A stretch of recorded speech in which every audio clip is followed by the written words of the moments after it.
In this dynamic episode of G&T Sips and Giggles, one for the road, Glenn and Tina dive into the excitement of the Euros, sharing standout moments.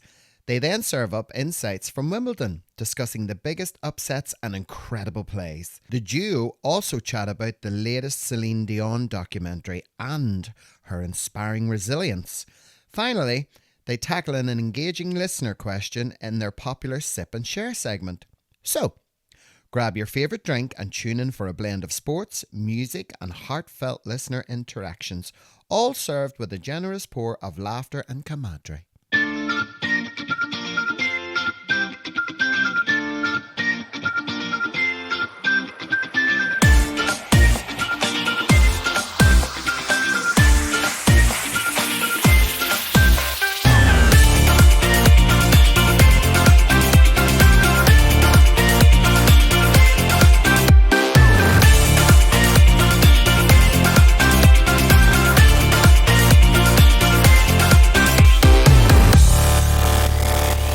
Good evening, Glenn Marshall Adams, my little favourite button mushroom. Hello, pet. Och, Miss Legs Tantrum, how are you? Do you know something? Oh, Glenn, I am fabulous. Indeed you are. Indeed you are. Yeah. Did you think I was going to say something else there? I did. I thought I was going to get another mushroom pun. Not at I thought all. you were going to talk a lot of shiitake. Oh, shiitake. I like talking shiitake. If anybody can talk shiitake, it's me, believe you me. What have you been up to, my love? Gosh, well, been up to quite a bit actually. Good. So first of all, just a quick update. Car's fixed, it's all sorted. Yay. So that's all we need to say on that. Been working away with your good self. We've been all over the country. Yes, we have. We hit the big time We now, did. haven't We did. We were in none other than Malile. Costa del Malay, ladies and gentlemen. Yes, last Friday night, and I have to say, wasn't it? It was absolutely fantastic. The people in Malile know how to party, I have to say. Now, you might notice my voice is a wee bit hoarse. I'm just not feeling 100% at the moment. So I'm not. Yeah, But you need to be drop a theme on oil like Glenn once. So he does, ladies and gentlemen, because we'll tell you something. We had the absolute hoot. Now, it's a small, narrow, galley-shaped kind of bar. it's like a shoebox. It's like a shoebox. It is a shoebox. And the stage was like the eye of a needle. It was. And it wasn't even big for the two of us, but I had a runway right up and down the middle. You did. And the banter and the crack and the people and the atmosphere. See, that's why I love a small venue sometimes. Don't get me wrong. It depends on where we're going, what we're doing, who we're entertaining. But a good atmosphere always comes from whoever's on stage, right? Agreed. But to me, in our years of experience, as you well know now, Glenn, that atmosphere is, I think, the smaller the bar. Sometimes it can be a bit hit or miss, right? Because with a smaller crowd, you've got less of an active audience, and sometimes people are not very willing to engage, as you probably discovered on Friday when you were out grabbing people out of their seats saying, that's come on true, up, come on up and have a wee sing song. But you're absolutely right. Those kind of gigs though are very few and far between for us, and I did have fun, to be fair. Yeah, we did all have did. a laugh, and I am suffering for it now. So we should also point out that it was karaoke we were doing on Friday night. The G&T show. The G&T karaoke show, which we then done in Union Street on Saturday. Yes, we did on the day after. And yet again, lo and behold, rammed, packed, bunged, full of happy, clappy, toe-tappy people who were all thoroughly enjoying themselves and having a laugh. And like, I just, it was so good. It was so good. So when you go from one extreme to the other extreme, but the extremity in the middle is pure fun and banter and crack and stuff. And I just love those people, because sometimes they tell you stuff and they shouldn't be telling you stuff. Do you know what I mean? You'll need to share. What were they telling you? No. I promised Big Rhonda I'd take it to the grave. I promised Big Rhonda. I love it when they've got a couple of scoops down their necks and they'll be, here, Tina, come here, I'll tell you something. You do find out all the gossip. Oh, you get all the... and sometimes you'd be standing there and my jaw would hit the floor, because I'd be like, what? I know. Tina, don't you be telling nobody? And I'd be like, well, I don't think I should, actually, because I think you can get arrested for that, pet. Do you know what I mean? So yes, so that's why I'm sounding a bit worse for wear at the moment. I'm very hoarse. I've sang my heart out over the past 2 days, You did. 3 days. What about you? What have you been up to other than obviously working with my good self? Well, I've just been keeping in check and yet still loving looking after Mama Bear and keeping the house neat and tidy. What a week. What a week. First of all, England have made it through to the Euros, the semi-finals. Now, which you have to explain to me, what does that mean? it's a game, right, it's called football. Oh, I've never heard of it. Honestly. And well, like I'm like you, I'm a Johnny come lately, don't get me wrong, right? And England have been slaughtered by fans and followers and supporters because the truth be told, they played miserably. Have they? Okay. And they just got through with the skin of their green teeth. Oh. But Did they win the Euros? they're in the Euros, yeah. But did they win the Euros? No, never. Know that song, It's Coming Home? Yeah. It's never been home. Oh, okay. It's not coming home. Well, I don't think so, but anyway. So, last match they played there the other day, they went to penalties with Switzerland. Oh. And Switzerland missed one. Oh. And England didn't. So now they're through to the Euro semi-finals. Wow, okay. So they're there through circumstance rather than... Exactly, than professionalism and talent. Wow. So, and another thing I would touch on is, like, they're not like the football players like back in the old days, like George Best. Do you know what I mean? Because they're all Instagram models and they're all modelling underwear and aftershave. And fair play to them, like, do you know what I mean? I would love to. Do you know, we've been watching that Made in Wrexham. I think that's what it's called, Made in Wrexham. It's a program on Disney Plus with Ryan Reynolds, Rob McElhenney, about them buying Wrexham AFC Football club. Yes. Now that is my only sort of intro into football. But the actually thing that came across in watching that series was I have so much admiration for female football. Oh, wow. They are, talk about proper sportsmen. Yeah. Like, you watch the men and they get the slightest little knock and they're down. They're in agony and they're doing this and they're doing that. Meanwhile, the girls are pretty much punching the bake of each other. Absolutely. And they still play on. Yeah. Like, you know. Charging on. They're honest to God. They're like torpedoes. Yeah. And that's why the England women's football team, the Lionesses, won the World Cup last year. I remember if anybody was going to bring it home, it would have been the ladies. Yeah. Well done, ladies, by the way. Once again, ladies showing the men how it should be done. And I'm also another Johnny come lately with Wimbledon, which has started last week. I have never watched Wimbledon. I'm really sorry. I have to say, I find it the least interesting of all sports. I'll tell you for why. I like it when it gets to the quarterfinals, semi-finals, and then the finals. I don't like watch all the qualifying matches and all the mixed doubles and all of that. But I do get very interested because there was a young girl last year who won the entire thing, the World Tennis Championships, and she's British, Emma Ratajkowski. And she came from nowhere and she went straight to the top. And she's only like 20, 21, stunning looking girl. But unfortunately, she was put out yesterday. Oh. By an unknown. Oh. Didn't play as well and just wasn't in sync, I would say. But you want to know who one of my crushes are? And I was devastated to find out that he's retiring after this, Glenn. Go for it. I'm not sure I would guess, to be honest. Big Andy Murray. Andy Murray? Big Andy Murray. Oh, I swear, okay. Addy had that man like a packet of polo. Swear to God, he's lovely. See, I don't have a type, but see if I was out drinking and Big Andy Murray was standing at the bar, I'd be over. You climb him like a tree, would you? Yeah, oh, honest to God, I'd climb it like Everest and wouldn't wait until I got this snowy white peaky top.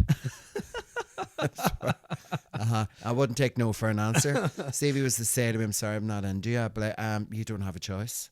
So is Wimbledon over yet? No. It's still on? It's still on. We're in the thick of it now. And the thing with Andy Murray is he's retiring from tennis. Oh, okay. And he's only doing doubles and he's doing it with his brother.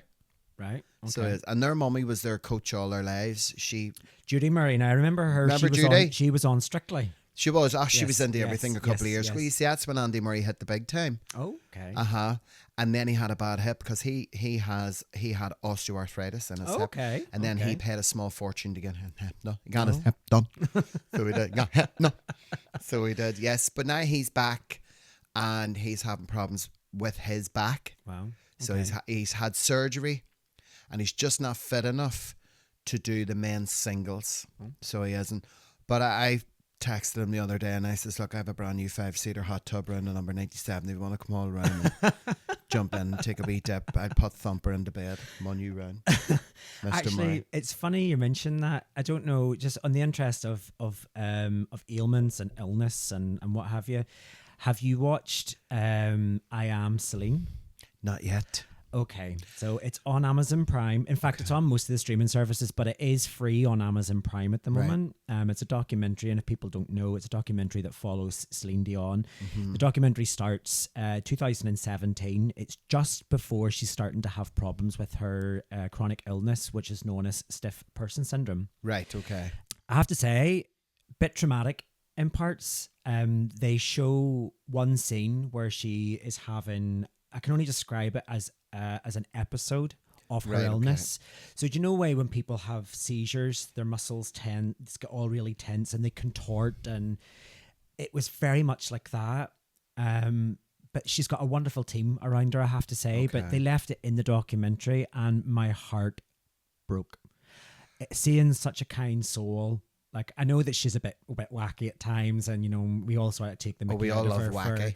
Take the mickey out of her for her her arm banging and when she's singing and her fingers, and I mean, such an amazing talent. But she is very, very candid, and she talks about how she can't sing the way she used to sing. And there's one part, Tina, honestly, she was in the studio and she was trying to sing a couple of lyrics on a song, and she just couldn't do it.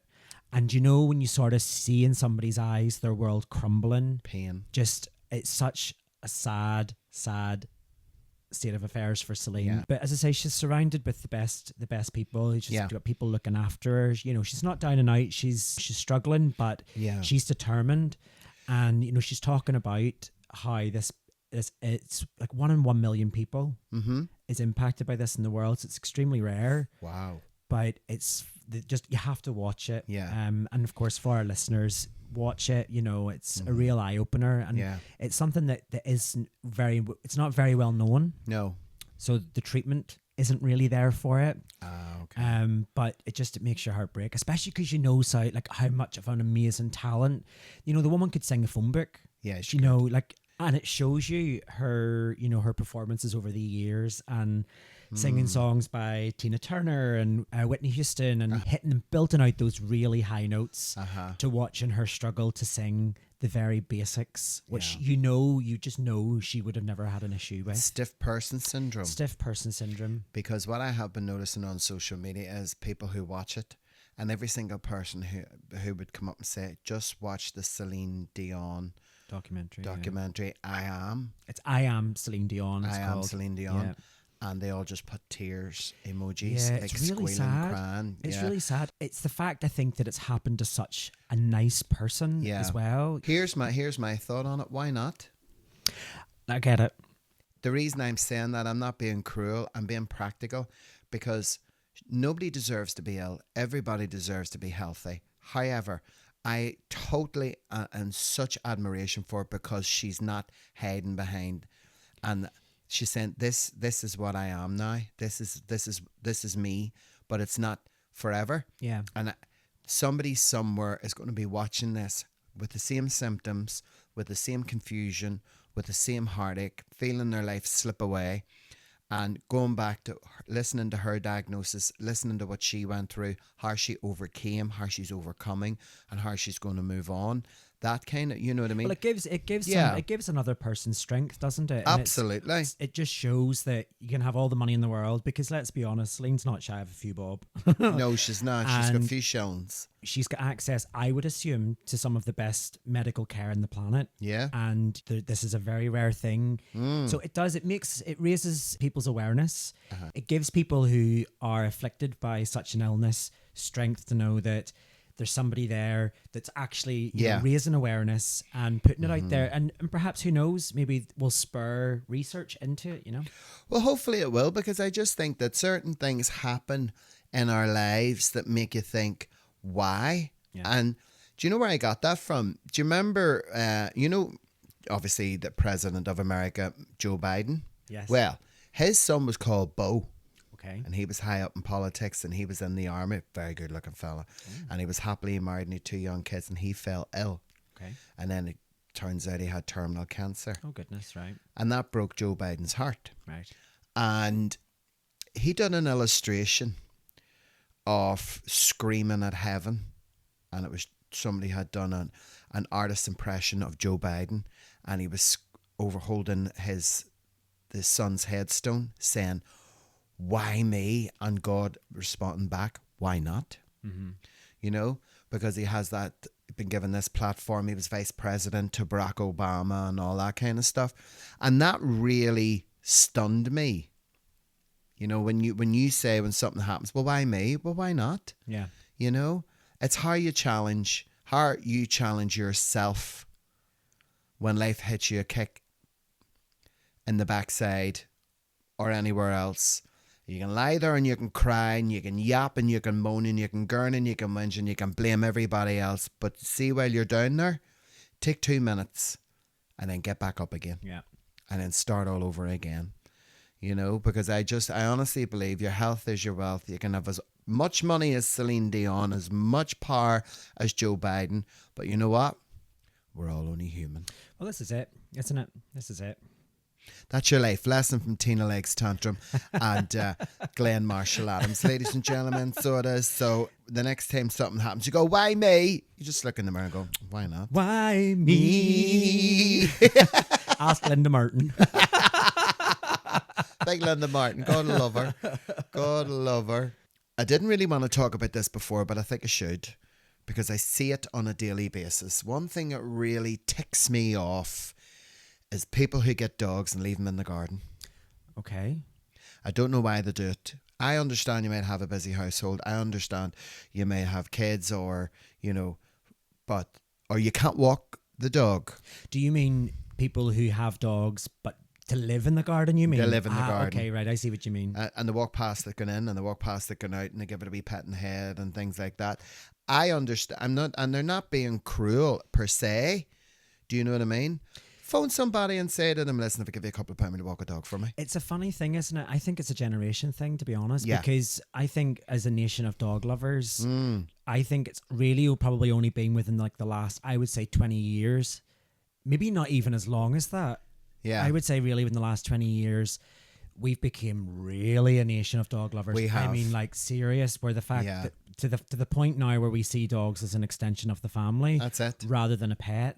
Yeah. And I'm one of them. yeah, I mean, we don't have a dog. We're too selfish, unfortunately. We like At least I like the honesty. Well, I it's appreciate just, the honesty. You know, from our point of view, we like to come home after a day's work and decide to go to the pub, and we don't have to think about a dog or Anybody else. Or if I'm out and I'm chatting to the ones in work, they'll go, do you fancy going out for a drink after work? And I'll be like, yep, no problem. Whereas I know other people will go, oh, I've got to rush home to see the dog, or, you know.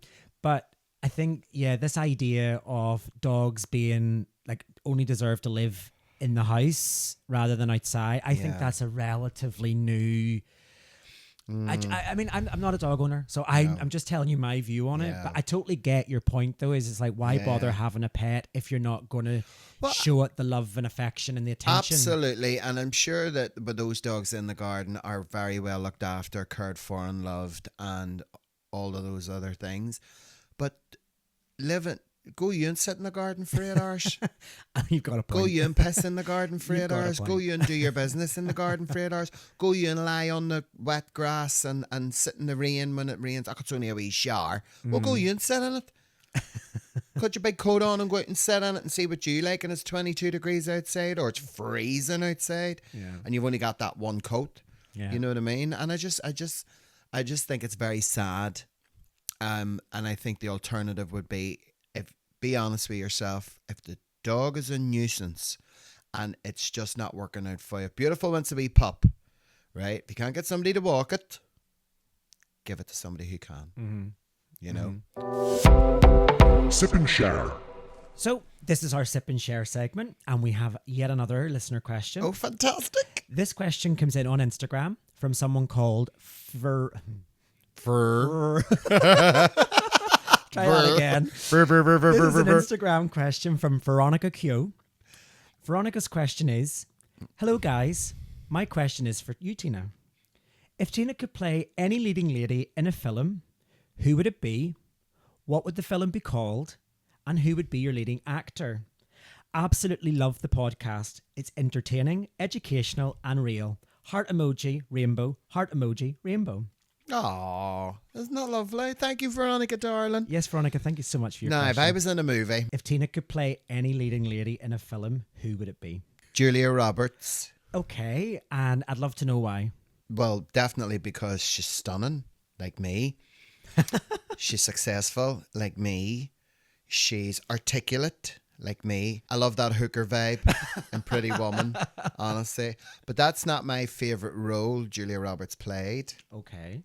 If I was in a movie, the character would be a very Erin Brockovich type of character. No nonsense, redhead, cannot be put down, will not be told no, will prove everybody wrong. Absolutely. Well, that's a nice trait.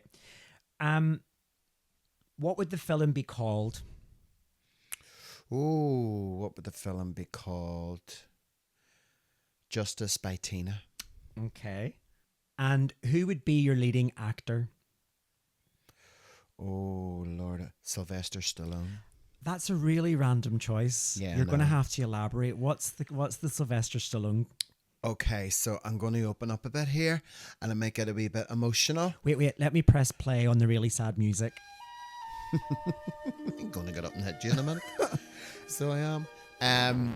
The reason why is I've always had a crush, lifelong crush on Sylvester Stallone ever since I was a wee girl. But I just love him. I think every movie he's ever been in, I just adore him. And even now as an older man, an older actor, look at him. He's lush. And I think if I was in a movie and it was a big movie and it was going, I would want Sylvester Stallone to be that lawyer, sexy, older, wiser, takes no nonsense, someone who Tina's character can lean on. And it would be a lovely relationship, non-sexual. Do you know what I mean? Yeah, I do know what you mean, yeah. You know, that kind of, I think that would be, that'd be my perfect movie to be in for me, you know. Because he admires her inner strength and she admires his outer strength. You can see he's strong and muscly and silver foxed and gorgeous and delicious and all. So we just need a screenwriter out there now to take Tina's idea and turn it into a script that Tina can read. And any Hollywood producers out there that are looking for their next big hit, here you go. Or Tina is a foster mum and she falls in, you know, for some of the kids and she wants to keep them and protect them and she has to go through the courts and then the families want their kids back and they just know that it's only going to come to a bad end and Sylvester Stallone comes in as the lawyer who fights the case. Adrian! Exactly. I'm going to get the court. You can play the Rocky. Dun, dun, dun, dun, dun, dun, dun, dun, dun, dun. And Tina's over in the corner. Ding, ding. Round one. Bird egg love. Well, thank you so much for that, Tina. Oh, you're more than welcome, love. I mean, I just adore that man. I always have. I mean, how would Andy Murray feel about Sylvester Stallone? Well, I wouldn't tell him, you see. Well, Veronica, there you have it. Tina has answered your question. Thanks, Vee. Vee, thank you so much for sending your question in. Really appreciate it. We want people to send in more questions. I love them. More. How do you like it? How do you like it? More. Yeah, so if you do have a question for Tina or I, you can get in touch. All of the information is in the description of this episode. And while you're at it, please don't forget to share our wee Sips and Giggles podcast with a family member, with a work colleague, with a neighbour. Get together, have a few drinks, a bit of a giggle, and you can listen to almost every episode, which are available on all major podcast platforms. And I would also appeal to our gorgeous listeners, send us a wee question or two for Glenn. Go on. You know you want to. I'll get you, my pretty, and your little non-dog tour. I'll be totally caught out when you ask me a question. Oh, I can't wait. I might even set up a couple of fake profiles. I'll at you. And So don't forget, we're back in 1 week's time. Yes. And we have a very special guest on our next episode. Yes, we do. Do you want to let the kids know? No. Oh, I no, think, let them tune in. Yes, give it as a surprise. Oh, our first ever guest on the very first ever guest. And it was absolutely fantastic. Yeah, I really enjoyed myself chatting to this person, to be fair. So good to have another soul and a voice and an opinion and, in the studio. It was just marvellous. And we'll probably get them back on at a later stage as well. Yeah. So we'll invite people, the next time that we bring them on, we'll invite people to ask questions perhaps, and they can ask questions off this person. But anyway, until next time, Tina, cheery bye. And the very same to you, my darling Glenn Marshall Adams. Chin chin. Don't forget to follow us on Instagram at G&T Pod. Also, thank you to those people that took the time to write in a question. If you would like to write in a question or send us a voice note, you'll find the details in the description of this episode. And of course, if we haven't already asked enough of you, please subscribe and leave a review, but be kind. Much love, G&T.